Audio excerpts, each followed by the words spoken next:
I was just having a conversation with one of you about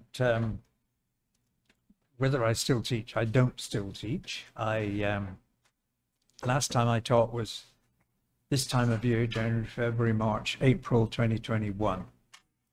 So it's been a while since I've actually been with a class, and I can't remember the last time that I ever was with a whole group of people with almost daily classes. That's a different thing. And I think you've been very patient with me because I'm not a funny professor. I have no particular humor. I have to think really hard about that stuff. So I'm not very entertaining. I am wearing my most entertaining T-shirt, which well, it's also entertaining that I bought it at all because I never ever do impulse buying. But I just happened to be in one of the Tokyo airports, and I saw this T-shirt, and I thought, yeah, I'll buy it. So it was a very unusual purchase. Have you seen my T-shirt? It's any idea what that T-shirt is?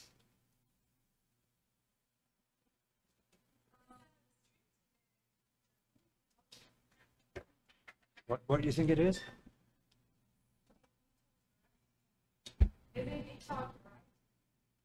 No. It's in Tokyo, yeah. Exactly. It's the scramble crossing in Shibuya, which was one of the first scramble crossings in the world, you know, where the traffic has to stop in every direction and let people cross diagonally. So that's what they're doing. They're all crossing diagonally with no cars. So my T-shirt is perhaps more amusing than I am, but anyway, there it is. So we're talking tonight about globalizing surveillance and social sorting. I'm trying to weave the two together.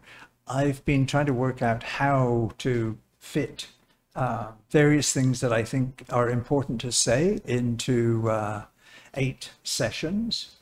And so I'm going to start, and I hope finish, by saying a little bit about surveillance in India, and then focus on questions about social sorting, surveillance as social sorting, and say a bit more than I did on whichever night it was last week. So, yeah, the largest biometric system in the world was developed in India.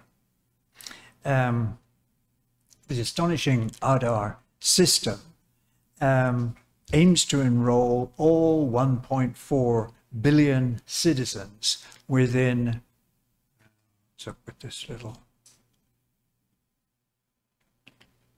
not doing anything at all in either direction. Oh well, never mind.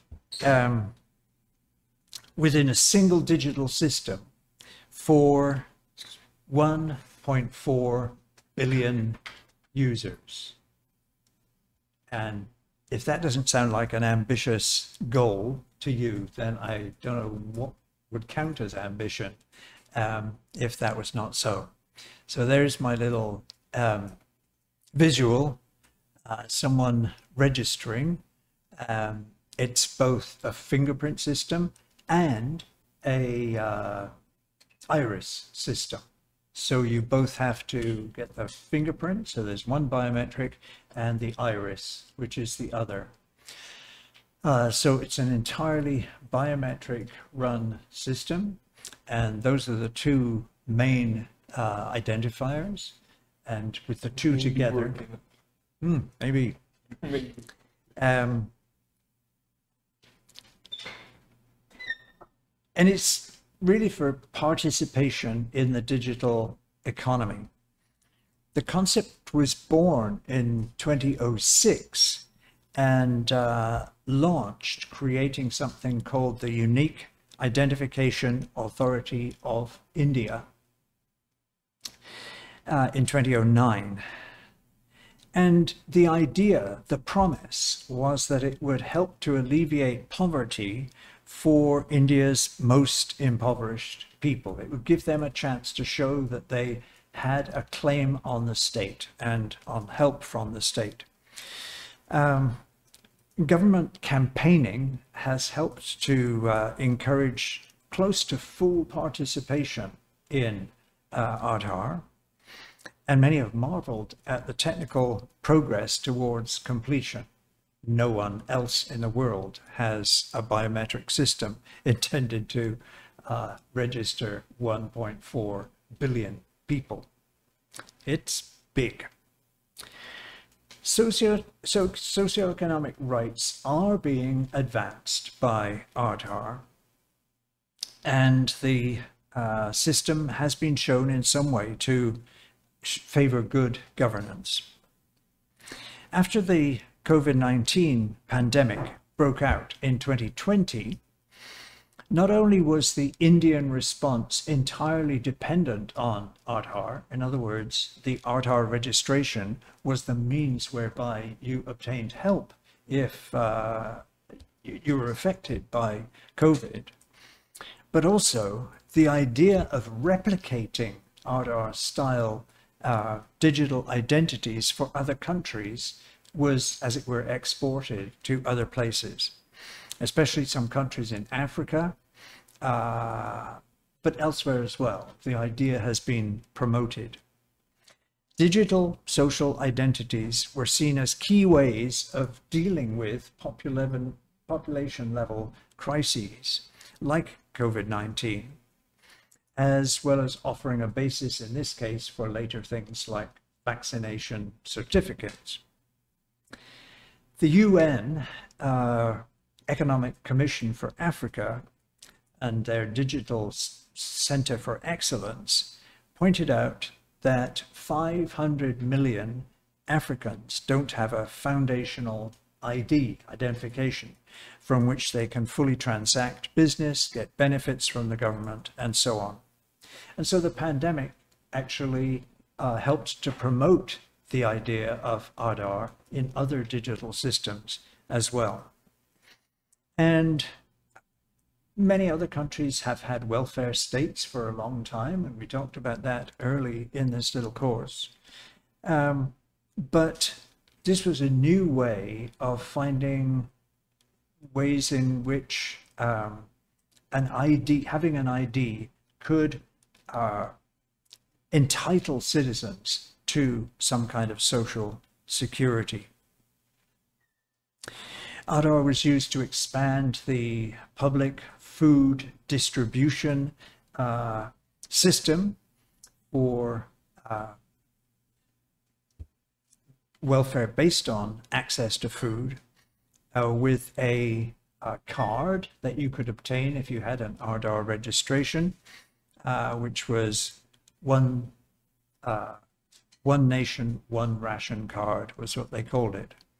And the idea was to try to ensure that migrant workers who were particularly violent could also benefit despite not having a fixed address.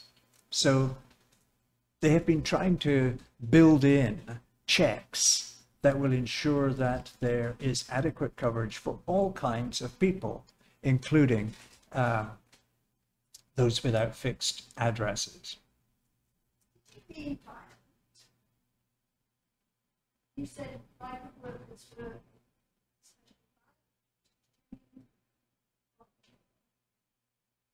Is that what I said? Yeah. Okay. Good thing you're here. Yeah. My notes said vulnerable, but goodness, I'll have to I'll have to rely on you to keep me on track. Yeah.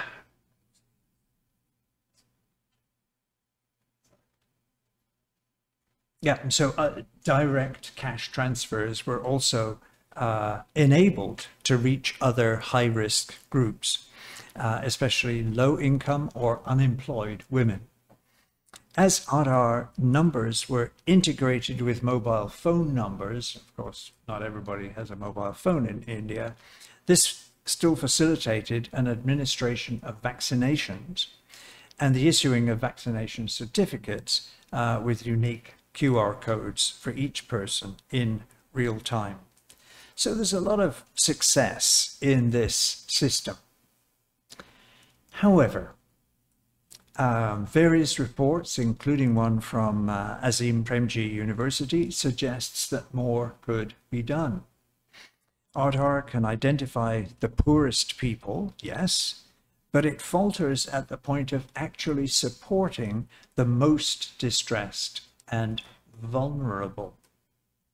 Also, the system may work in certain states, cities and rural areas, but there are disparities of coverage, in fact, especially in farming communities that depend to a very high degree on landless laborers. If you're looking for, if you would like to have a description of what happened when the pandemic broke out in India, then there was a wonderful description by someone, of course, whose name has just slipped out of my head.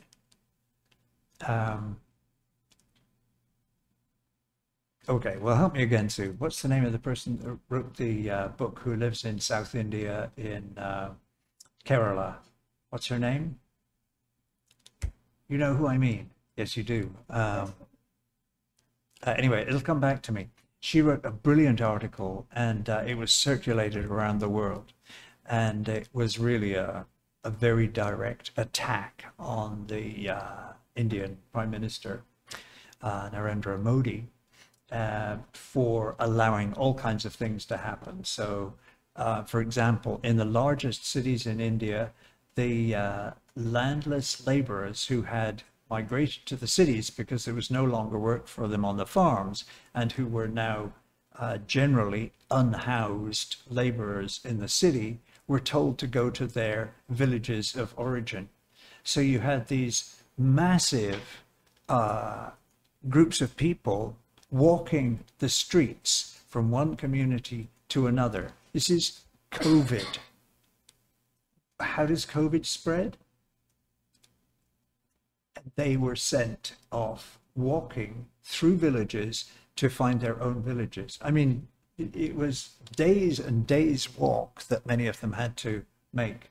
So there were some very critical views. Why can't I remember her name? Nah, it'll come back to me. She is brilliant. She's an architect by training. She is a very keen critic of the Indian government. She's a public speaker. I've heard her. I've met her. I've had dinner with her. But what's her name? It'll come back to me. These kinds of discrepancies fueled dissatisfaction, actually, long before COVID hit. The word Aadhaar is a Hindi word for foundation. In other words, the thought was that India could have a new foundation for its all-embracing, all-including social security system, this national identification system. But people feared, as you might imagine, that you could also see in the same system a relatively unaccountable multi-purpose surveillance infrastructure. And the scheme was questioned along those lines from the start by a number of people. The abuse of power that was potentially possible within such a massive system of interconnected databases, the potential invasion of citizen privacy, and the prospect of a more tiered society. And I use the word privacy in an Indian context. Why? Well, because for a very long time, India was a British colony. And where did their legal system come from? It came from colonization. And what did their British system depend on? Notions of privacy. And so you have a country like India, which is actually still ruled by a legal system that came from the UK. So it's an interesting thing in itself. Fears focus on the claim that Aadhaar facilitates the creation of a welfare system, but at the same time a surveillance state with unprecedented access to personal details relating to health, welfare, education, socioeconomic standing, religion, and more and more. In 2017 and 2018, a significant group of lawyers, High Court lawyers, petitioned the Supreme Court of India to dismantle Aadhaar as being incompatible with democracy and the rule of law on which the Indian Constitution is founded. So all the things that I said at the beginning are true, that many people applaud the system. Many people within India applaud the system. But there are others who see real issues with it, and a lot of those issues have to do with surveillance. The system is promoted for its convenience. Okay, so we've come across this already. There are certain kinds of factors that propel the move towards more surveillance. And one of them is efficiency, another is convenience. And so it was believed that this would be a very convenient system. But within convenience and within efficiency and all those kinds of things, you can also find many potential problems. From an administrative viewpoint, Aadhaar is the visible face of a complex system of identity control and management. It helps to make India's vast population more governable. Its proponents, the people who are arguing for it, argue that biometric identification is one of the most reliable systems available, thus potentially limiting fraud, for example. But that reliability is also questioned, both by data scientists and by human rights groups, due to the possibilities of misidentification. If I tell you, for example, that many laborers in India who are used to working with stone, so for the people who actually chip stone and who carry stone with their hands, are frequently people who lose the skin on their fingers. And if you use that for a fingerprint-based biometric, nothing's going to happen because you don't even get an image. The fingerprint has gone. Such people do not even have them.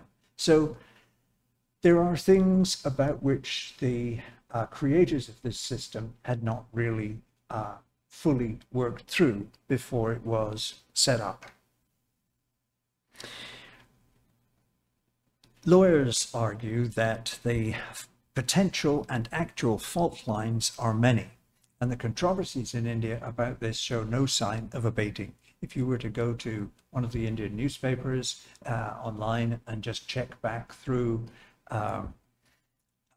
issues of the newspaper, it won't be long before you come across arguments about Aadhaar yet again. You know, if you looked at the Hindu, for example, which is one of the biggest newspapers, or the Times of India, or the India Express, or any one of these papers, you'll very quickly come to big stories about what's wrong with hard R. Identification systems, of course, are basic to surveillance.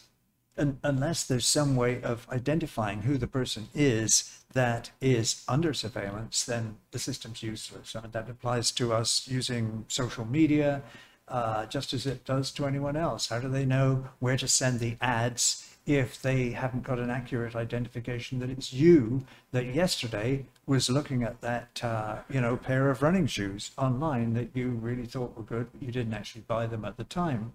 The only way that they can, a whole bunch of companies will tell you that within hours or even minutes that actually they have the best running shoes available.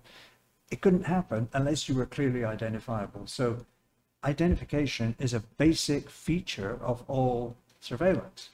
And so in this case, the whole system is built on identification that is biometric and therefore supposedly, hopefully, unique to the person that puts it in. And of course, to have two biometrics is to make a system more secure, not less. And any system that is intended to lead to appropriate intervention in people's lives, individuals or groups, it's necessary. You need to have some kind of identification, including in the earlier ones. I mentioned when ID systems in the UK and USA came into being during and immediately after the Second World War. Some people complained about the fact that they had become a number. They had been reduced to a number. And such fears, I think, are justified if you think that your identity should be in your name. I mean, in prisons, for example, people are frequently identified by a numeric-based code. And so there seems to be something demeaning about being reduced to a number. But after the Second World War and after the Depression that hit North America and Europe very strongly, but it was a global depression as well, there were many people who pushed that idea on one side. You know, it's better to have a system whereby you can make a claim on the state for your own survival, even if it involves having a number for your name. So those debates went on in the middle of last century as well. In countries with existing digital networks that embrace the majority of citizens, identification is enabled in lots of different ways. The advantages of a single system have to be weighed against the risks of a single system, especially those of negative discrimination against certain groups in the population. And in India, who is that going to be? Well, we've seen it in recent struggles of various kinds in India. It is the dominant and most populous groups being Hindu in origin and identifying as Hindu, and those who were discriminated against were largely Muslim. And of course, the very existence of Pakistan and Bangladesh depend in part on that distinction between Muslim and Hindu populations. But then there are also the Dalits. Dalits are the group that were once described as untouchable. And they are really the lowest of the low in terms of discrimination against them. And when I was a professor at an Indian research institute, I didn't realize before I went there that the whole institute was run by Brahmin people, and therefore, which is the highest class of Hindu, caste of Hindu. And there was just one kind of token Dalit in the faculty. And so negative was his daily experience for him that when we went for dinner with him one night, he warned us very carefully not to tell anyone i.e. the other professors, that we had eaten with a Dalit. And the Institute also told us not to ride on buses. Sue and I always ride on buses when we're in places that we don't know, because it's the way to meet people and it's the way to discover how ordinary people live. And so we travel on buses. We travel on the buses, and were we in trouble? They did not want us to travel on buses. If you travel on a bus, you might touch someone. Imagine. And well, especially in India, if it's a bus that seats 60 people, there will be at least 120 on board. So your chances of not touching other people or not being touched by other people are pretty slim. So what I'm saying is that a very ancient system of discrimination against certain groups, and especially Dalits, is one that is alive and well in India. And finding a system that really does encompass those who have been for generations negatively treated is quite difficult. Aadhaar has built-in official categories for redress for caste inequalities. So they did think about this. So if there were caste inequalities, they had built in some ways in which you could get redress if you felt that you had been negatively treated, despite the simple fact that you had your unique identification and it entitled you to certain benefits. In democratic societies, including India, India still claims to be a democratic society, and it has elections, but I mean the meaning of a democratic polity, as you know, has become very questionable in many parts of the world, not just India. I mean, it's become questionable in Canada, it's become questionable here because of a number of international currents that have become important, not least of which, of course, is the rise of platform companies that we've been discussing. So in principle, you should be able to resolve matters of inequalities that remain after you've established a system like Aadhaar. But it has not proved straightforward. So I started by talking about surveillance as an ambivalent thing. It is not just bad. It is not just good. It is always ambivalent, always has to be weighed, always has to be evaluated for its actual characteristics and its characteristics in its outworking after whatever system it is has been running for some time. And so it's important to think about how you question a system like Aadhaar. And as I say, there's no lack of questioning in India. In fact, I have colleagues that I respect who are both deeply opposed to Aadhaar and also respectful and even envious of the ways that Aadhaar has developed. So it's a debate. There are different views on the matter. And the two colleagues I'm thinking of in particular, one is very much an Indian lawyer, and Ritika Kira is her name, Khera, and the other is someone who lives outside South Africa, but who knows probably more than most people in the world about biometric surveillance systems. His name is Keith Breckenridge, and he lives in South Africa. And they actually take different views of Aadhaar. So there's no easy way out. There's no simple, conclusion that I can come to. I know people who take different views, and I deeply respect both of these characters.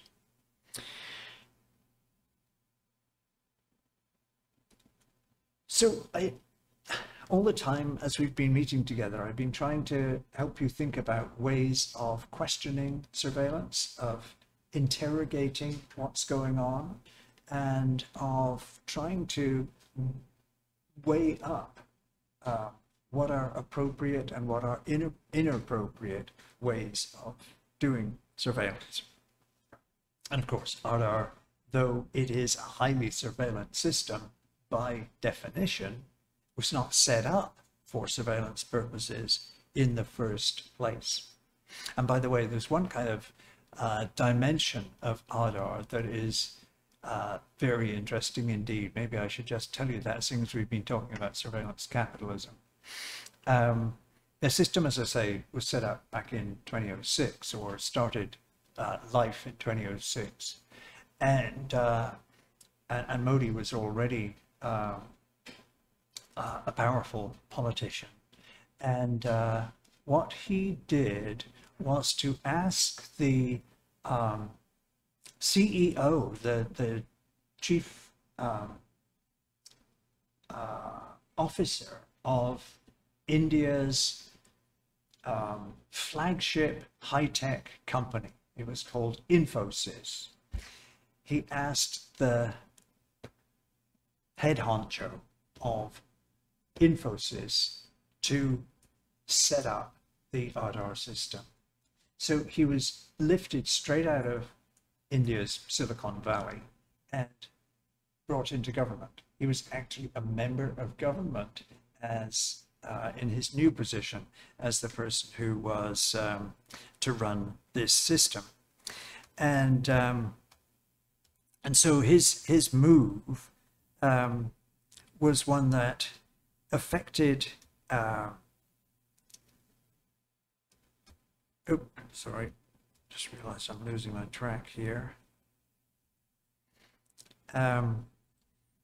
His involvement in building Aadhaar was a really interesting one, because it showed the extent to which the government was prepared to trust a company to run what was going to be a government scheme. And although we see that kind of thing happening all the time in other countries and in other ways that are not quite so dramatic as that, India was the first country to make that kind of move, that actually picked on the CEO of a company and made them a government member to run this massive system. So how do we weigh these things? What sorts of criteria do we use in weighing them and trying to determine what is a good way of thinking about this? I think ethical questions are really good ones to be asking, but not only ethical, because the matter is also a political one. It's going to be resolved in various kinds of ways. So political activity, ethical thought, and the two go together. You know, without the political, ethics can easily be subverted or used as a substitute for seeking solid change. But without the ethical, then the political activity can lose its purpose. Unless you have some idea of what are certain characteristics of the system that you believe have to be there in order for it to be fair and reasonable and acceptable to everyone. Unless you have that kind of ethical approach, then the politics is going to be compromised and lose its purpose. So ethics and politics together. Now, when we think about the other matters, I'm going to return to Aadhaar later, but move on to just continue some of the thoughts we've already been having. Many social media users are relatively unruffled, unbothered, not concerned about how the platforms treat them. They're not simply the dupes of an oppressive system any more than beneficiaries of Aadhaar are just dupes of a system that is that has them in its grip. People make conscious choices to live with whatever the platforms do, in the case of what we've been talking about this week, and they'll make the choices in relation to some criteria that for some reason appeal to them. It may be a low-level criterion like convenience or other kinds of gains. On the other hand, such users may become aware of how platforms manipulate our data in the hope of managing our behavior, and may respond by deleting their subscriptions, for example, or sharing their negative experiences publicly. Or positively, they might choose to use less surveillant platforms. And they may join forces with others or with organizations that are pressing platforms to address perceived problems or to demanding regulations to govern the activities of those corporations. So you see, I'm back with what we were discussing last night in terms of people who become more and more aware of what's happening and turn themselves into digital citizens. In other areas too, people resist surveillance. Classic one is the workplace. I was tempted to tell you stories about a strike that occurred in 1976 in Toronto, and it was largely Italian immigrants, female, who were working in a knitting factory. And the operators of the factory put up surveillance cameras. Yes, 1976. It's a long time ago. But they had cameras and they put them up in there. And the women were mad at the employers for doing this. Now, of course, it's a vulnerable group because they're immigrant workers in a factory situation. Anyway, they went on strike because, you know, that's what Italians do. And they went on strike and they held on. And it was wintertime. Do you know what winter's like in Toronto?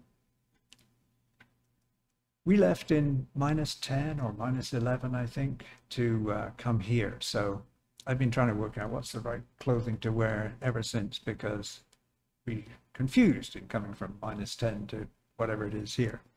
But anyway, they went on, and they were outside and they were singing songs against the bosses, and they really made a fuss about these things. They did not believe that they should be subjected to the ignominy of having cameras watching them when they were perfectly respectable Italian immigrants, and they would certainly not be found doing things that were inappropriate within that knitting factory. They were sure that they were right. Anyway, they went on striking, and eventually the management gave way. And they had, I don't think they had all the cameras taken down, but most of the cameras taken down. And of course, they had all sorts of beliefs about what the cameras might be watching for, which is another matter, but they could well have been right, especially back then. So the matter of objecting to certain kinds of surveillance within the workplace is nothing new. Yeah, there are many examples that we could give of fascinating, important, and very responsible kinds of actions taken by workers against certain kinds of workplace surveillance. But today, of course, it's not just cameras. Cameras are one thing, but there are many others. Pandemic, of course, increased the incidence of remote monitoring because so many people were working from home, and so many companies required that cameras, your laptop camera, your tabletop camera, whatever it was, be kept on all the time. And some of them inserted systems that not only required that, but actually kept the cameras on anyway, regardless of whether the workers were putting them on themselves. And yeah, the literature on surveillance that was increased in domestic spaces as people shopped from home, worked from home, were educated from home, students faced with so many new issues that turned the domestic space, the pandemic turned the domestic space into a space for all different kinds of surveillance that at an unprecedented level. So a lot of people are concerned about workplace surveillance these days because of the ease with which such systems can be constructed and installed. Other things to do with monitoring emails, internet, telephone use with or without the worker's knowledge increased, but also in some settings the practices that combine different sorts of surveillance in one system have also increased, and this is far beyond just pandemic now. So the so-called fast fashion industry in various countries around the world is an industry where these things happen, where customer and worker surveillance systems are unified in one in one setting.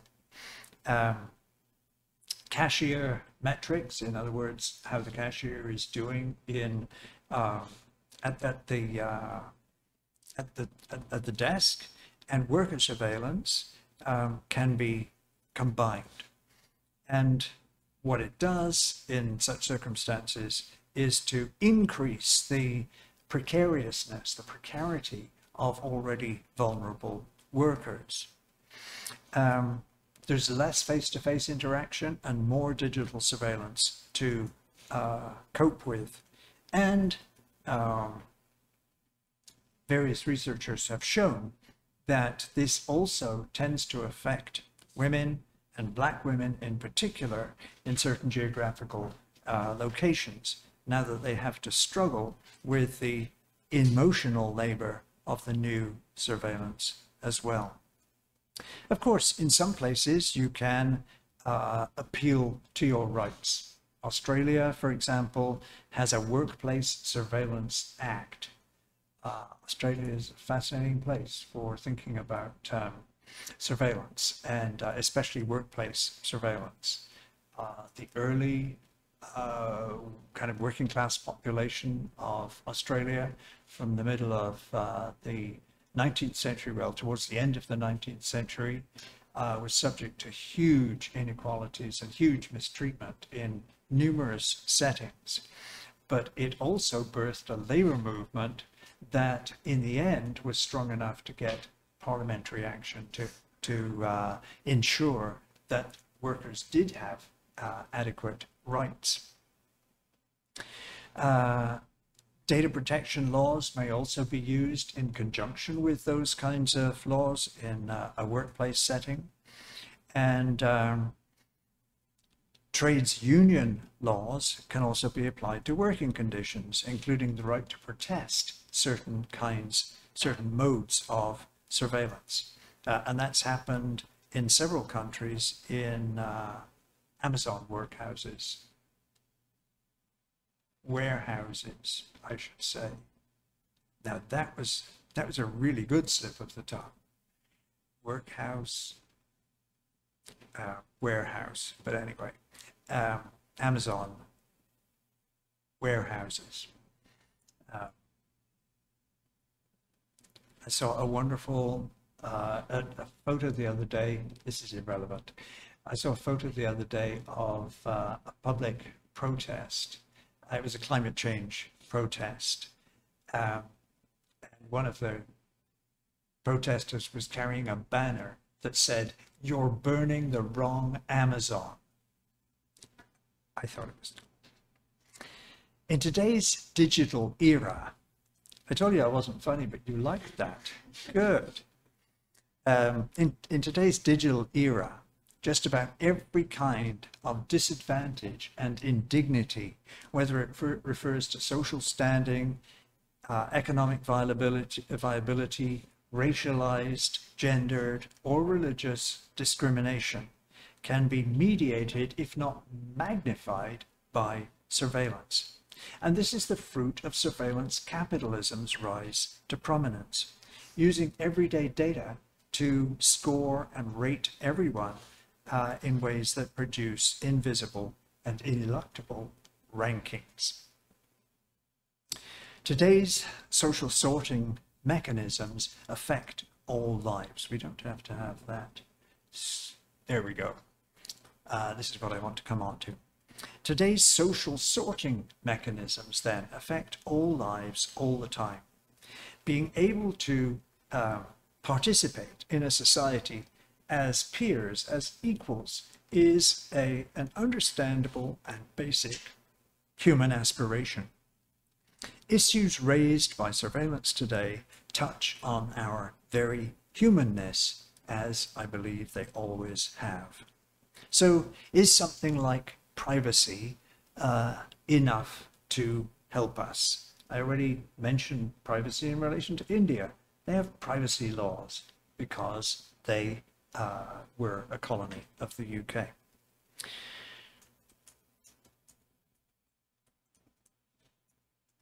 In the West, privacy has long been thought a key antidote to surveillance, if it's seen negatively, because intimate information, names, addresses, phone numbers, insurance, IDs, about personal lives, is at risk of unwanted exposure. However, it's far less obvious that what is known by organizations about individuals is really intimate.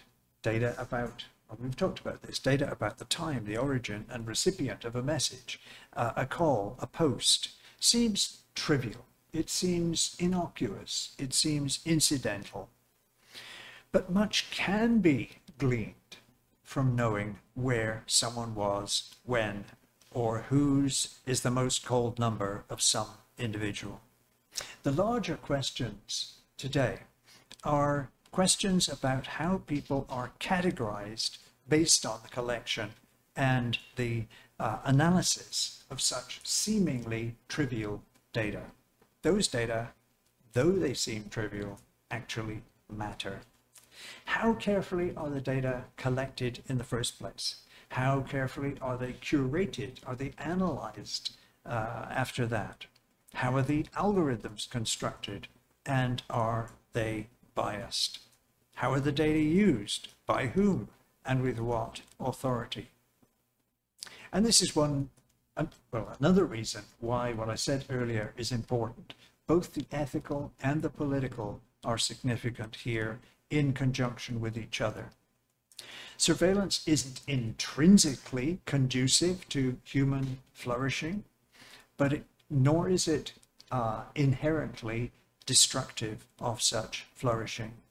In some contexts, in some circumstances, surveillance may be highly appropriate, and in others, it emphatically isn't. The ethical question is to decide which is which. The ethical desire to do the right thing must extend, though, into exploring how to do that, which is political. No analysis of surveillance is neutral, because surveillance itself isn't neutral. Think about it. It originates in state, corporate, and technological settings. Surveillance's currently dominant activities are usually embedded in neoliberal practices and power relations, and its anticipated direction is always towards a deepened emphasis on data collection, data analysis, and use of those data as a decisive element. So, can privacy help us? Well, it's a very big question. We won't answer it this evening, but we can think about it. We already talked about George Orwell and his work. He saw the governmental potential of surveillance in the 1930s and 1940s. But now the pressure was on to find fresh ways of expanding the debate over privacy to demonstrate its value not only to individuals, but to society as a whole. Privacy cannot be lifted out of its social context. It always depends on its social context, because privacy only means something in a social context. Because as we already pointed out, it means different things at different times and different things in one country to what it means in another. So it's not an abstract right or something to be contrasted with social relationships. It's something that we negotiate with others in everyday life. Reducing privacy to personal concerns does what? Well, it pits the individual against the data gathering agencies and seeks to balance their mutual interests. And in this case, it's all too easy to see how so-called individual concerns can be marginalized by appeals to security or convenience. Oh, we need to have these details about you in order to keep you secure. It's far better, in my view, to ensure that, or to check that surveillance should be allowed at all, and then offer some kind of data protection to ensure that safeguards are in place. Why is this so? Well, I didn't put her name there, but it's worth putting there as well. Priscilla Regan, R-E-G-A-N. Priscilla Regan argues very strongly that privacy, though it appears to be just about me as a person, is actually a common good, it's a public good, and it's a collective good. So she argues that you cannot actually think through what privacy is without going beyond just the individual and me as an individual with private desires, private information, private all sorts of things. It is something that is a common value because it's shared by others. Other people have some view of privacy, and if you're in the same country as, because we live in the same country as others, it's likely that privacy is seen in similar ways.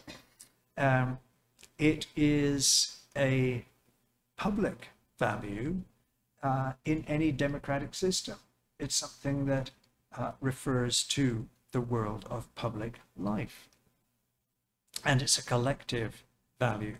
It's something that is required in a world where technological and market forces, especially, would otherwise make many individuals very vulnerable. So Priscilla Regan, somebody very worth reading on this matter of privacy as a common and a public and collective right. Debates over privacy will continue, especially as legal scholars try to find ways of updating older laws to match the challenges of surveillance capitalism. And let me mention one contemporary thinker. Regan was writing several years ago now when she made her arguments about privacy. Anush Puri, I have his name up there. He put things starkly. He says, in the age of big data analytics, privacy as a right can no longer be exercised meaningfully individually.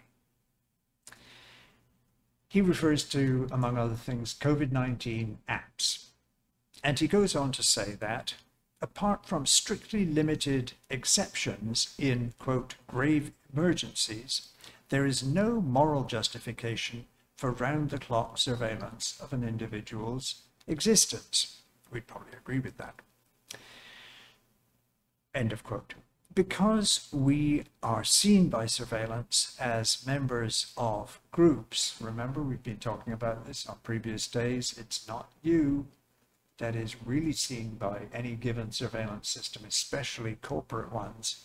It is a profile that is connected with some identifier that relates to you, whether it's your, your email address or telephone number or something. But it is something that is made up, the profile is made up of many, many sources. It's the people that you mix with, the people that you communicate with, the people that you are like. And who like you by the number of likes you get. It's the people that you are like, that you associate with. They're the ones from whom your profile is built up. So the very idea of surveillance being an individualizing thing is less and less relevant. So from a legal point of view, this is also problematic because the Western independent private individual that is represented within such Western theories of privacy is that view of the individual person is so difficult to maintain in a world where our profiles, how we are seen, not how we think of ourselves, but how we are seen, is made up of multiple other profiles that are brought together in one that is identified with you. You might not identify with it if you knew what was in it, but it is identified with you. So the problems for today's surveillance and legal ways of trying to speak to contemporary surveillance are quite profound. So because we're seen as members of groups, it's our similarity with others, not our uniqueness, that is in need of protection. Privacy tries to protect us as unique individuals who are distinct from others. The problem in the 21st century is that that's not the way it works. We are a concatenation of bits of others' profiles. And it's not even as if that is a still non-moving target. It is changing the whole time. It isn't, it's a constantly shifting, constantly mutating thing, the profile that we have. So I hope all these words are making sense to you as a way of thinking about how things have changed, such that the notion of privacy, even if you try to think of it in terms of its common public and collective benefits, is still problematic because the way that we're identified is so mutable, and it's not something that we are anymore in control. We should probably take a break, shouldn't we? Let me see how we're doing. Not very well in terms of what I was hoping to cover, but that's because I tell too many other stories. But you like the stories, so we can stick with the stories. Yes? Arundhati Roy, of course it was. Thank you. My faithful partner. Who would ever be without a faithful partner? 52 years she has been that person who's helped me out. Years ago, my memory was still problematic, but at 75 years of age, it's even more problematic. Arundhati Roy is exactly the name, R-O-Y. She's about this tall, and her reputation is as big as anything. She's a wonderful novelist, she's a wonderful architect, and she's a very, very feisty critic of the Narendra Modi run government in India, and a strong critic of Ardar. Anyway, she's small but feisty and excellent person. So yeah, thank you, Arundhati Roy. And yes, I was right. She comes from Kerala, which is a super interesting part of India. India, also very beautiful. But yeah, we arrived at near where she was born, and we were on a boat, and it was going through waterways. They had these waterways that are actually clogged with water plants, and the boats have to make their way between these very twisted plants in the water. And we got off the boat, and in India, everybody wants to show you local sites and whatnot. And we, just shook our heads at most of the people who were wanting to get us a ride to somewhere. And then we saw this character in a little tuk-tuk, what's the proper name of those things? The three-wheel taxis that have their motorbike engines, the little things that I mean, tuk-tuks. Anyway, he was in, and I noticed that he had quotations from major philosophers on his on the little dash in his vehicle, and I thought, oh my goodness, this guy reads philosophy. And so we said, yeah, sure, we'll have a ride with you. And anyway, he was very knowledgeable about Arundhati Roy, and he took us to all the places where she was born, where she went to school, and blah blah blah. It was very, very interesting, and he was a fascinating person to be with. I mean, he was a profound thinker. He'd obviously read his philosophy very seriously. He had a very bad disability, which was why he was, reduced to driving a tuk-tuk everywhere. And but then he saw that Sue had a disability too, so he had a sense of unity with the person that he was giving a ride to.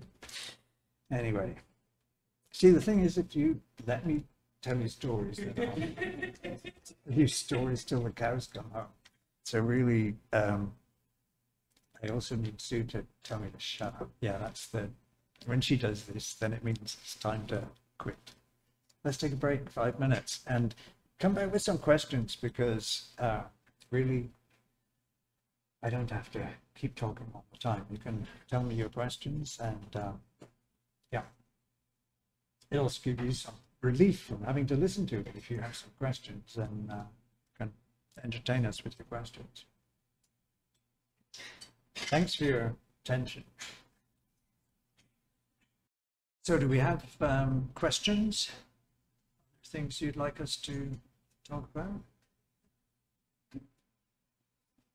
Any questions? Federico, then. I have a question. So, when you're talking about the other, The Adar? Adar, yeah. Adar. It's actually pretty similar than what we have here, because we have really big data banks in state level, like the general register, in federal level, like the CPF, like some things like social credits number. We have the driver's license, the title of voter, and it's impressive the quantity of information that you can have now of my colleagues if I just have the CPF number. Like, what's her mom's name, what's her father's name, where he lives, where is at least the tax residence, if he's a positive or negative social credit, if he's already been to prison, if he's in a lawsuit or something like this nowadays. And we do not have the awareness of this in Brazil, and we do not have also either like protest to the right to know this information. And my question is just like how it works in Canada, from being from a different legal system, just like the common law in India. Yeah. Oh, in Something Canada, like this. yeah. Yeah, it's a good question. The yeah, the thing about Canada is that our systems are quite decentralized. So federal law and just generally federal legislation covers certain things, obviously to do with citizenship and so on, but many matters such as to do with public health or social welfare or to do with a number of other things like the highways in the country or so many things are actually devolved to the province, like your states. So an awful lot is at a provincial level. So, so we have a privacy commissioner in Ottawa, and that oversees the privacy surveillance activities across the country federally. But each province also has its own privacy commissioner, and they are dealing with matters that are peculiar to that province.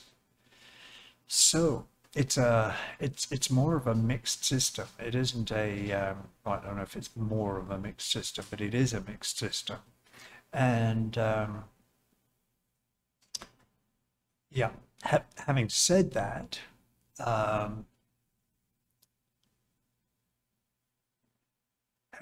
there are some quite interesting ways in which problematic issues can occur.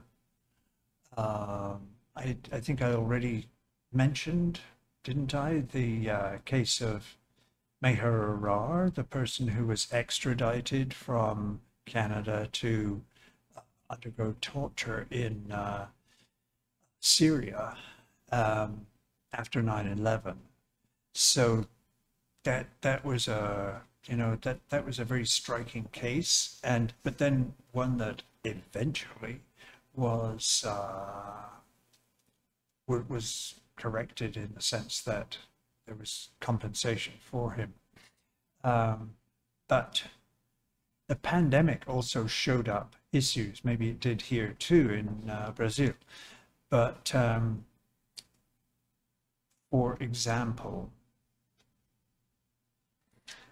the Public Health Agency of Canada, the Federal Public Health Agency, it was discovered quite a long time after it happened, had bought data from one of the main telecommunications providers in Canada. So they had bought data from TELUS. And it's very unclear that that was a legal thing for the government to have done, because for one thing, those people who were TELUS subscribers didn't know that their data was being sold to the Public Health Agency of Canada for the purpose, presumably, and it never became totally clear, but presumably it was to help with trying to track the direction of movement of the virus. Presumably that's why they bought it, or bought those data. So yeah, that is something that both things were sort of at a federal countrywide level, but they had implications for the provincial public health systems, because it's only the overall legal system for public health in Canada that is run federally. Most actual public health is local within the province. So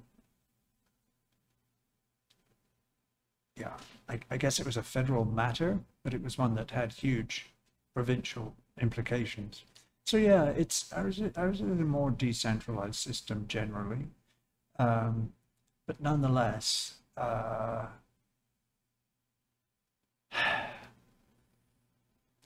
yeah, and the privacy issues, as they tend to get called, because our laws are based on privacy,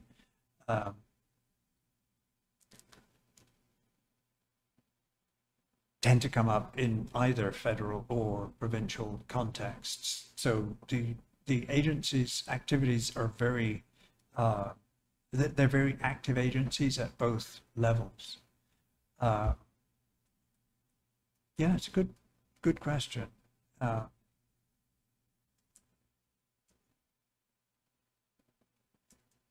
it always seems to me that what the agency is worth, the information commission, as we call them, depends very much on whether the commissioner themselves is a really thoughtful commissioner or whether they're kind of a career person. It makes a huge difference, and you really can tell when somebody is making serious is taking serious actions against breaches of privacy law or against principles that haven't yet fully been formalized in law. So yeah, it's a really interesting business. And the other thing that is very encouraging in our context, encouraging for me anyway, as somebody in surveillance studies, is the extent to which privacy commissions and privacy commissioners will talk with academic researchers. And in fact, the Federal Privacy Commission provided some research money for the center that I ran for nearly 20 years. And they have an annual program of research. They advertise it and they say, we're particularly interested in these areas of privacy law. And if you have a research project that you want to do that relates to one of these, then you can apply. And we benefited from quite a few actually, of those research grants for our work. So in that sense, they're pretty open to yeah, broad activity that is helpful to them for getting a bigger view of the work that, I mean, they couldn't possibly do all the research that's needed. And so, yeah, that was a good aspect of ours. So I think we certainly benefit anyway from the kind of openness of our privacy commissions. And for 3 or 4 of the very large scale projects that we ran, we had privacy commissions as partners in the research. So they were actually working with us, both federally and provincially. The best one, in my view, is the British Columbia Privacy Commission. I think it's more active and more forward-thinking than the one in Ontario where we live. But also some of the actual federal privacy commissioners have also been very, very good and very thoughtful in their desire to have academic researchers contribute to the work that they do. So we feel that we benefited a huge amount from being able to work with those people. We didn't necessarily agree with them, but they didn't, they weren't, that wasn't a negative dimension of it. They just had different views of things. So, yeah, good question. And I have no idea really how far situation in Brazil is conducive to that kind of interaction between those who are concerned for civil liberties and data protection and that sort of thing. I do know that there've been some prominent lawyers who have in Brazil who worked with LAVITS, that's the Organization for Surveillance Studies in Brazil, and they've had some very good relationships with prominent lawyers who have helped in the work that they've done. Yeah. Question. Any other questions or comments? Yeah. Yes, I was thinking of that question. Brazil is implementing a kind of IT part, and there's a really big trouble about trashing people in this moment, because the bad name of a person is showing in the back of the IT. So it's like it affects the personality of the trans individual. At the same time, that Brazil lacks on important data about our transgender population. We don't know how many of them access public health or how many of them are on the streets. But we want to quantify them by showing their names on a piece of paper. And the question is, why, how do we say collective privacy, public privacy? I mean, it's an opposite idea. And why do we want to share our data at the same time that we think it's important to keep it hidden, or I mean, we have a sense that it's ours by right and we don't want to share it, but at the same time we say social starting and privacy. How we combine the, as I said, Western dependent with this necessity for collective right training. What you say? Yeah.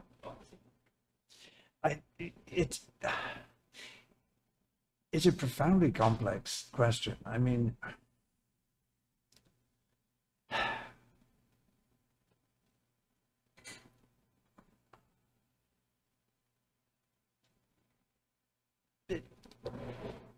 there isn't a straight answer. There's no such thing as a straight answer to a question like that. Whatever we do in this area, and when I say we, I mean citizens with their governments, whatever we do is going to be some kind of a compromise. It's certainly not going to please everyone. And I think we just have to recognize that. And then I think to recognize that there are vulnerabilities within every population, and that those vulnerabilities should be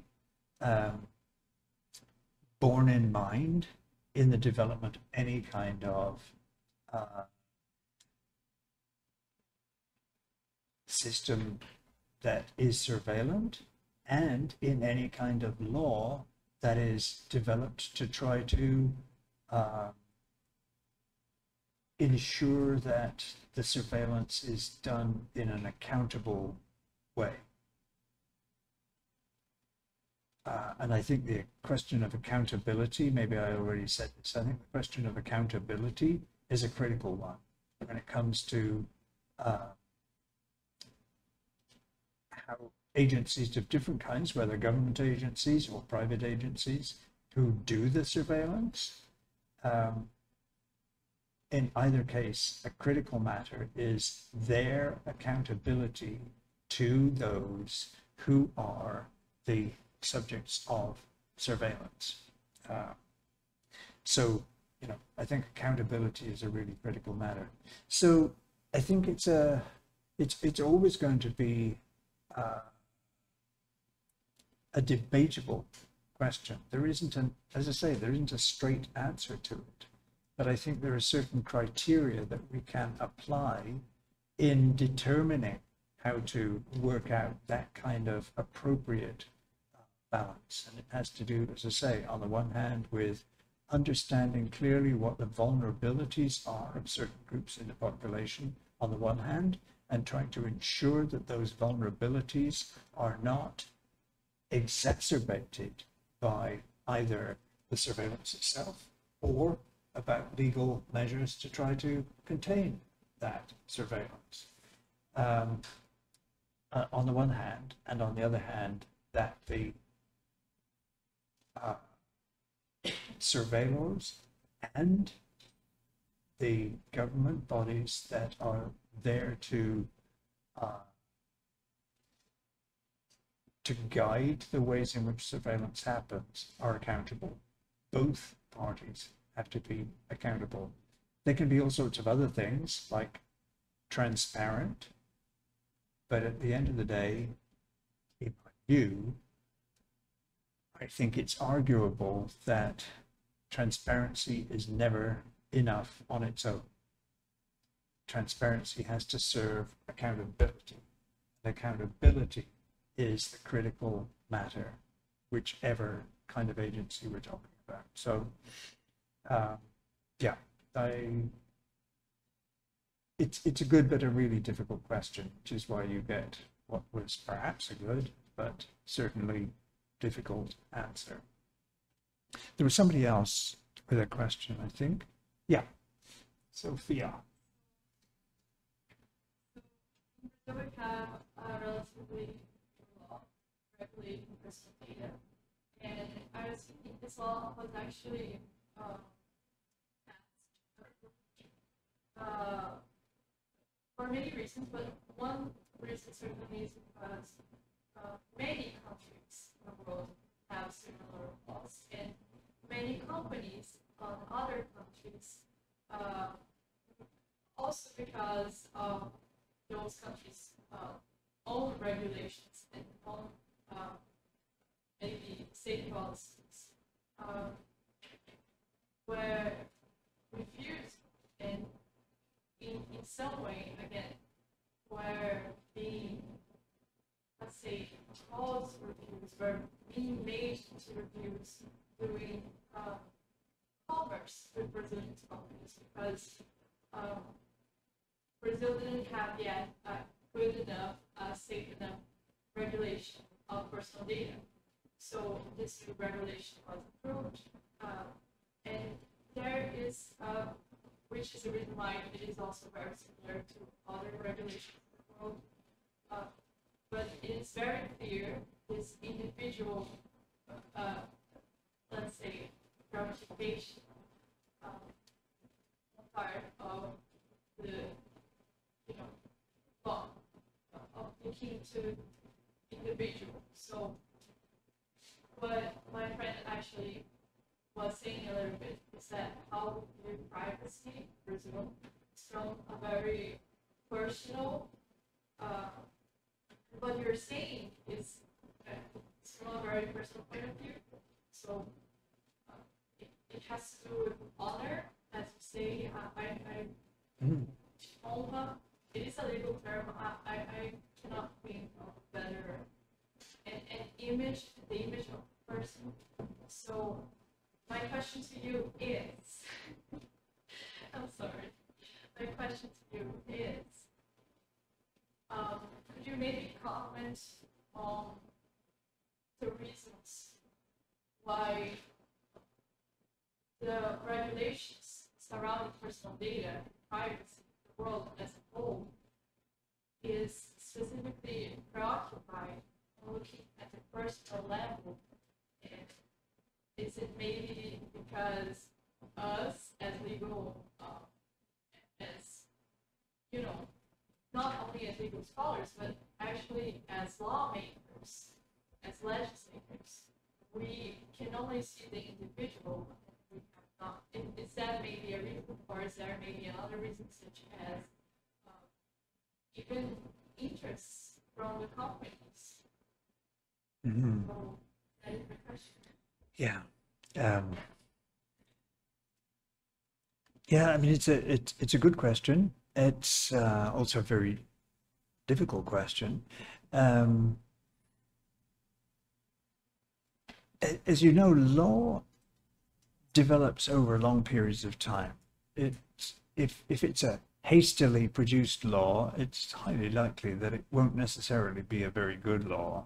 And laws, by definition, are built up over time, and they accrete, they build on themselves, and that initial building tends to be around some particular conceptual frame for thinking about what it is that concerns us here, that we think it's important enough to make a law to somehow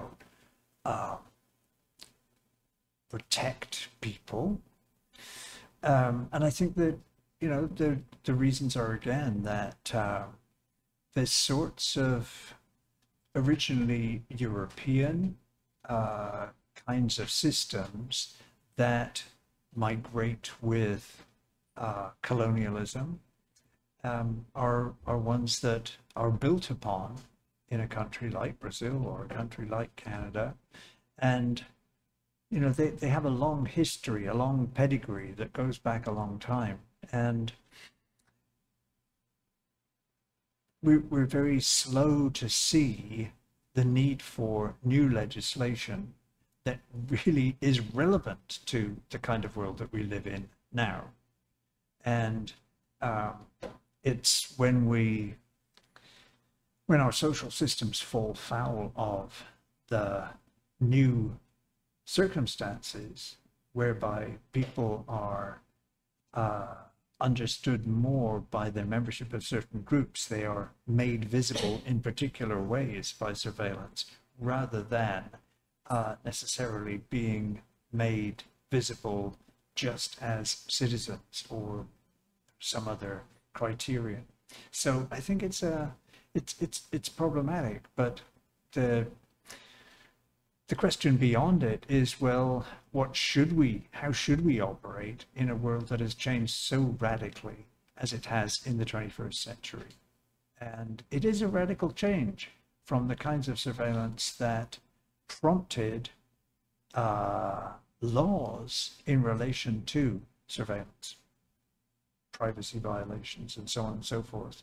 In the 20th century, things are so different today from what Orwell was looking at, for example. It's a quite different circumstance that we're having to face today. But as I say, the way that law progresses is incrementally, not by, you know, looking at a new situation and trying to analyze what really is at the bottom of this new situation. So, yeah, it's not a very satisfactory answer. In fact, it's not an answer at all. It's a kind of commentary on the question, which is never a satisfactory response. But what I think I'm trying to argue in these 2 weeks is that there is a real need, and the fact that I happen to be in a faculty of law just now simply underscores that. There is a huge need for some very clear and critical thinking about contemporary circumstances, and we really have to move away from, or not necessarily move away from, because some of the older issues still are major issues, but we really do have to come to terms with the world of surveillance capitalism. We have to think about the ways in which that goes far beyond just the ways in which individuals may be experiencing life in relation to platforms and their operations. Because, as I was saying yesterday, it's affected so many aspects of the world simultaneously.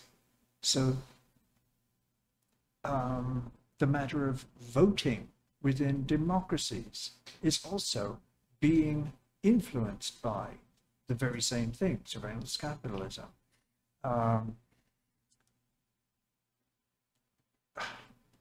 Security questions between different parts of the world are having to be answered in new ways because of developments that are occurring in China, in Israel, in US and so on. So it's problematic to see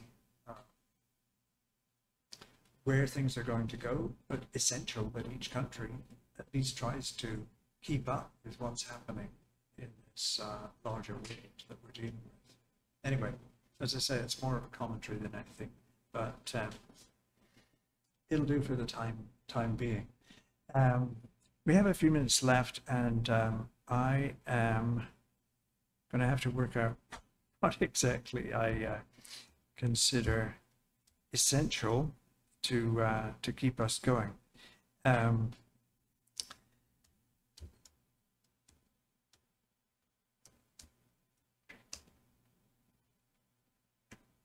Good thing I can remember the code, isn't it? Okay. I want to say a few, let me just see what I wanted to cover. I promised we would come back to India before we finished, but that's going to be difficult now.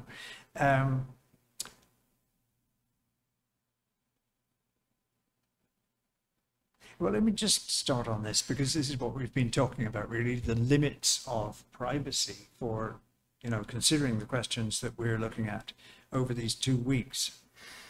Lots of surveillance scholars are questioning the usefulness, the adequacy, and the relevance of privacy for today. Why? Because privacy is a relatively narrow concept, because it's rooted in liberal ideas of subjectivity, some of which simply have become less relevant today, and liberal ideas of property too. I haven't really talked about much, but the connection between privacy and property is significant. Privacy frequently worries about intrusion and invasion into people's lives, and it's a good thing to be concerned about, but it isn't by any means the whole story of the sorts of issues that we're looking at today. It leans towards individual rights rather than to social rights. It varies historically and culturally. That makes it really difficult to translate across borders. And it doesn't focus, and I certainly think this is an important one, it doesn't focus sufficiently on the discriminatory social sorting that amplifies inequalities. Historical, cultural variation is just one issue that I've mentioned a moment ago. And that means that it's difficult to describe what is the real problem here. If you think of the Western world, privacy has gone through major phases over the last 200 years. In the 18th century, in the French Enlightenment, it was public life that was valued, and public life that people wanted to protect. Private life, that later came to be championed, was championed as a sort of bourgeois right in the 19th century. And appeals to privacy also tended to be associated with both property and gender. There is an English saying which sums it up. The Englishman's home is his castle. Property and gender in English, that's a very common phrase. Englishman's home is his castle. But talk about gendering and property. And international understandings of privacy vary markedly. One of the big projects that we did, it was one of the most awful research projects in terms of the intensity of trying to draw together massive amount of data, was one that we called the globalization of personal data. And that book was just hell to construct. But why? Because we did surveys in 9 countries, 9 different countries, and tried to have the same kind of survey in each of those different countries. And some of them were countries that were very unhappy about us even doing surveys. China, for example. Anyway, we had the 9 countries, and we worked on this book. Privacy can be understood in different places in terms of bodily, communication, information, and territorial terms. So you can think of bodily privacy. This is my body, it's not on display for others, and I don't want it on display for others. Or it's my body, I will do what I like with it, and I'll display it where I want it. Bodily privacy is one issue. Communicational, so it matters when I communicate with others, and that's a critical aspect of privacy. Informational, territorial, within what area. So in North American countries, along with France and Japan, informational privacy was seen to be paramount. But other countries thought that other sorts of privacies were more important.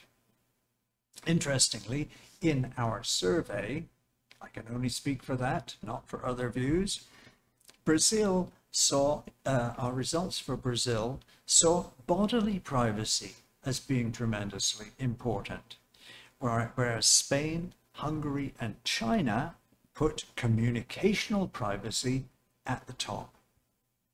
So many cultural factors, historical factors, political factors help to account for these sorts of differences.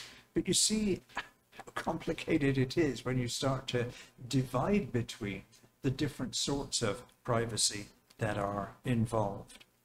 But given the globalization of surveillance in especially the corporate sphere, but also for lots of other purposes like aviation. I mean, a worldwide aviation network needs to have some common identifiers running right through it. So there are other factors that push us to having identification systems that are similar worldwide. So you have to find some international agreement about these things, especially in a world of surveillance capitalism and globalized, many globalized activities. And whatever you make of privacy, whatever you think about privacy, however much you value it or not, it's got to go beyond individualist readings to consider the things that we mentioned before, the common, the public, and the collective goods associated here. And of course, it doesn't mean either that the public and private can somehow, at the end of the day, be separated from each other. It would be a pretty poor thing if they were. As feminist critiques of privacy show, the family has to be seen not just as part of some private world, somehow shut off from public concerns such as domestic abuse. So what is public? What is private when it comes to the home, the domestic sphere? So public and private are also, whether we like it or not, interconnected in really important ways. And invariably, if we use those terms, we have to acknowledge that we move between the spheres frequently and readily.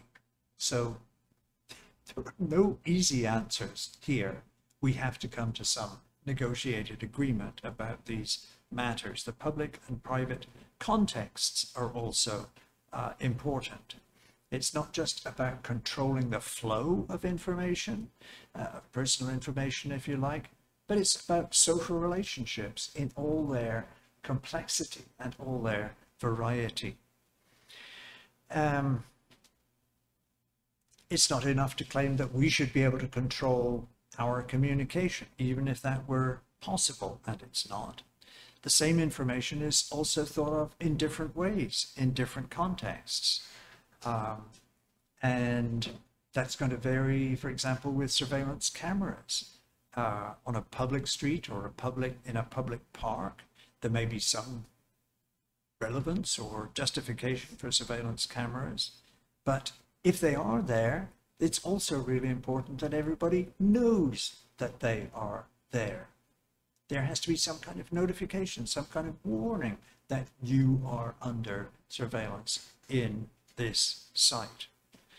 And what counts as my personal information also depends on the context. Names, addresses, phone numbers, social insurance, and whatever else. They no longer operate on their own. As we keep saying, people are identified algorithmically now in any case. Facial recognition technologies that we were talking about earlier. All these data play into what might be thought of as personal information, and that might be thought of as private. What are we doing? Okay.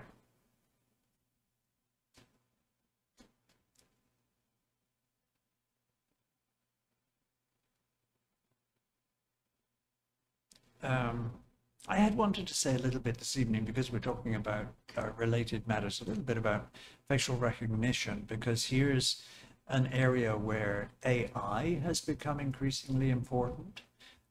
Maybe I'll just spend a couple of minutes on AI, and then I'll do what I said we were going to do, which is come back to India right at the end. Okay, so surveillance has always encountered problems of social acceptability, even in earlier times when most relationships were still direct and face-to-face. Further difficulties arise, though, with modern bureaucratic and technological developments that tend towards the impersonal, and now with profiles based on data fragments and the increasing automation of highly consequential categorization. That is to say, putting us in categories according to certain criteria, according to certain ways of thinking about who each person is. The use of digital technologies, of course, has increased hugely, and that now includes things like facial recognition, but not only facial recognition which is reactive or based on some activities in the past, but also what is called live facial recognition, which is part of some policing activities today. That is to say, where a police officer may, in some circumstance, actually be able to pull up on his phone, or her phone, a means of identifying people from massive databases that are already in existence and to which police have access, that are,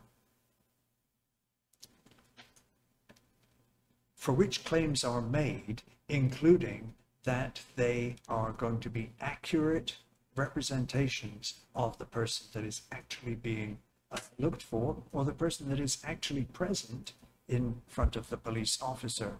So, live facial recognition has been trialed for the last, 8 or 9 years now, where you do have on-site live facial recognition. It's all algorithmic anyway, and includes some machine learning aspects, because the systems have to distinguish very minor differences between one image and another. So it already involves AI and machine learning.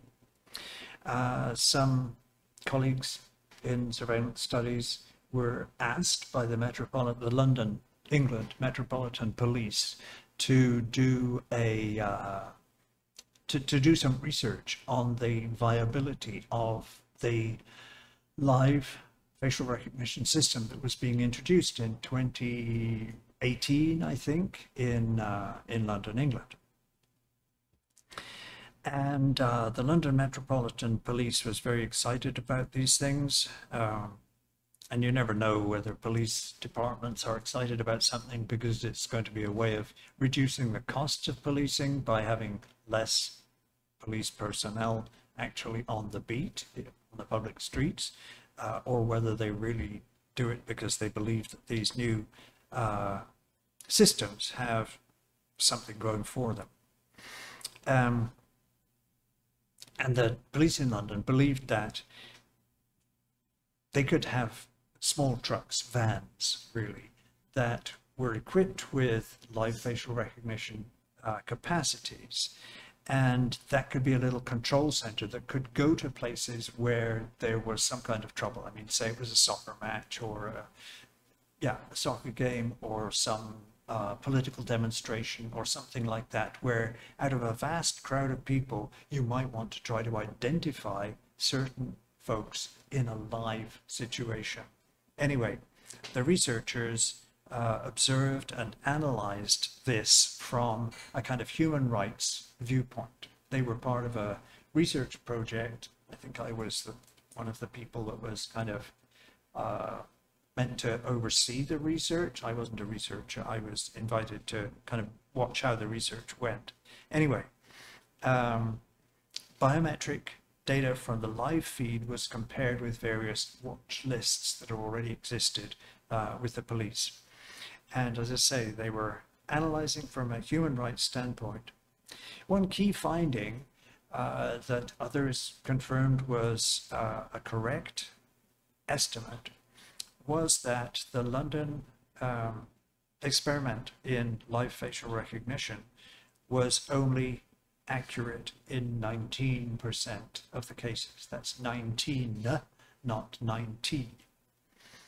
And another, that the live facial recognition paid far less than would be expected or hoped for in terms of adequate attention to equality and diversity issues. Now, if you cross the Atlantic and go to New York, the Association of Computing Machinery, it's one of the oldest computing professional associations in New York, has argued that facial recognition technology simply should not be used due to its, quote, clear bias based on ethnic, racial, gender, and other characteristics. And so there are major, not even privacy or those kinds of organizations. There are people like the Association of Computing Machinery arguing that these shouldn't be used because of their high risk of failure, in the sense that they're not adequate. Okay, so I could go on, but the questions relating to things like facial recognition are really, really important, and they're one of the key ways in which one of the most discussed and in some ways most feared developments, i.e. Artificial intelligence and machine learning, the one is based on the other. This is a key area, and it is opening up in so many dimensions, and it's one of the areas that legal scholars are having to deal with increasingly, and in increasing quantity too.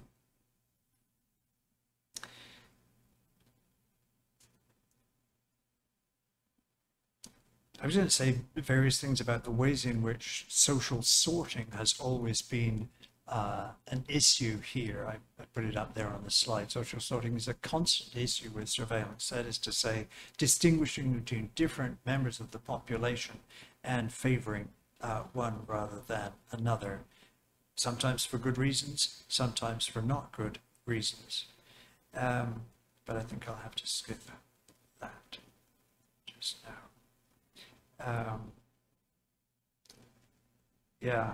Just to make some very kind of in-your-face comments about this, judgments of different kinds about who is categorized how in certain contexts can be very, very sensitive indeed. I'm thinking, for example, in colonial and post-colonial situations where arbitrary population data classifications were created to ease the burden of rule at a distance, when colonial power was in one country and the colony was in another, not settled colonialism, but simply indirect rule from the mother country. It's an insult to mothers, that, isn't it? So, for example, the in the case of Rwanda, where the old Belgian colonial categories of Hutu, Tutsi, and Twa in Rwanda meant the difference between life and death in the Rwandan genocide of 1994. There's an obvious example of the ways in which arbitrary social sorting can mean life or death. The philosopher Agamben writes about this in States of Exception, and yeah, it's a really important area to be thinking about. And again, the mid-20th to the present categorization in Israel, administrative divisions between Israeli citizens, Jewish Israeli citizens, so-called Arab Israeli citizens, and Palestinian. Those three categories are also ones that have a huge impact on your life chances.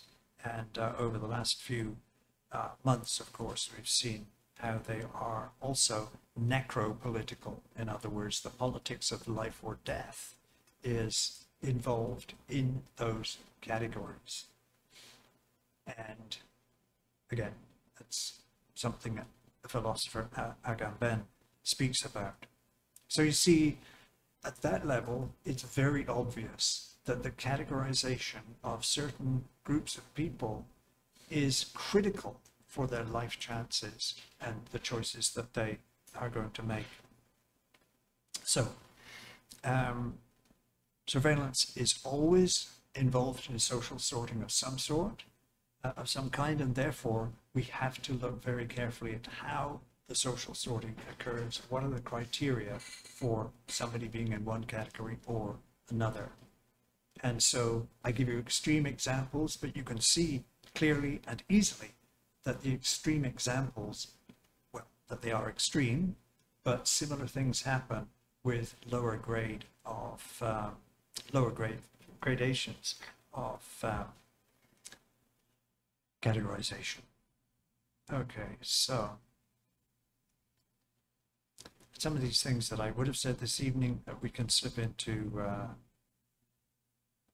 one of the evenings that's to follow. And in any case, if we're thinking about the, just to go back to my Israel-Palestine example, I promised anyway that we'd talk primarily about that tomorrow night and think about how surveillance is critically important for life chances in, well, Gaza in particular, but in Israel, Palestine.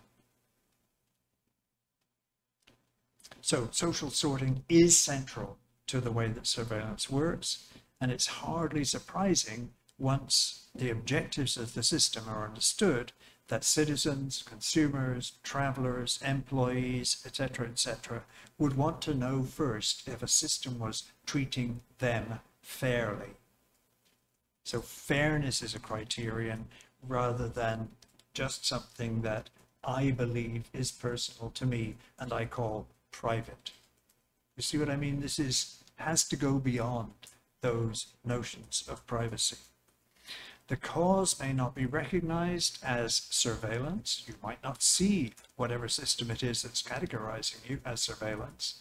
And until a few years ago, you wouldn't necessarily have thought that your life chances might partly depend on how you were seen by consumer corporations.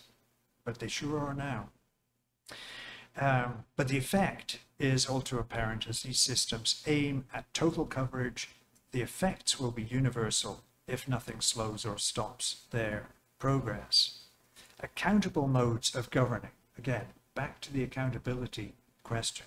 Accountable modes of governing and the civic involvement of all in the political process, not just some elite that works out what the law should be, are necessary as antidote to the democracy undermining effects of surveillance.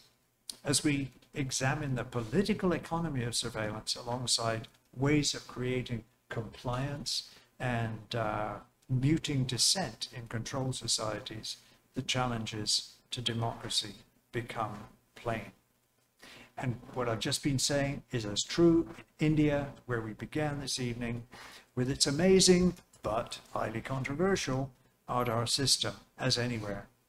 How this fits with aspirations to better manage the Indian economy through digital networks and thus ensure a place among future global players, while simultaneously addressing the needs of the most marginalized, is a challenge accepted by its creators and its supporters. Alongside each are profound desires for distinctive democracy in India and, due to its colonial past, a legal system still that privileges privacy. And together, those in India contribute further to the challenges of shaping and confronting surveillance in India today, just as local conditions here also contribute to the how we here in this country are going to face these challenges, how we in Canada are facing these challenges. They are global issues, but have to be looked at in terms of local circumstances. And that's why, you know, all I can do is talk at a distance from your country. You are the folks that are going to be involved in these debates over the next few years, if you're not already. But it's also a global issue. We cannot escape the globality of surveillance either in the 21st century. And the two together provide huge challenges that I'm sorry to say are going to be your problem more than my problem. Thank you for your attention. It's 2 nights to go, and I have a feeling that I'm going to miss your company quite a lot after this is all over, but thank you for your attention tonight. As I say, we'll try to, I will focus more on Israel and Palestine than anything else tomorrow, but I'll try to contextualize it a bit. And then for Thursday's class, I want us to try to pull things together and again give you a bit more opportunity to speak. And if you have, you know, burning questions that you want me to try to address, you have some really good questions, but they're awfully difficult ones, then, you know, either let me know prior to class or ask your question in class. I don't want to, you know, leave here thinking there are a whole bunch of people who wish they'd asked such and such and didn't take the opportunity. I'm giving the opportunity, and you take it if you want to. Otherwise, you'll just be putting up with me talking more, which... Thanks, Professor. Gente, eu tenho uns recadinhos para dar. Primeiro, vocês me perguntaram se vão ter avaliação. Vão ter. Só que daí não sou eu que vou aplicar, nem o professor David. E essa iniciativa, como vocês sabem, é do CEADIM, né, que é o novo Centro de Inovação, Direito. A gente está com o edital aberto de grupo de estudos e o tema central da gente é a inteligência artificial, proteção de dados, inovação, novas tecnologias. Então, talvez alguns de vocês se interessem. Ainda está aberto, se não me engano, até dia 15 de março. Então, a gente vai ter um grupo de estudos com estudos de casos reais, além disso, jurisprudência. Espero que alguns de vocês se inscrevam. É isso, obrigada.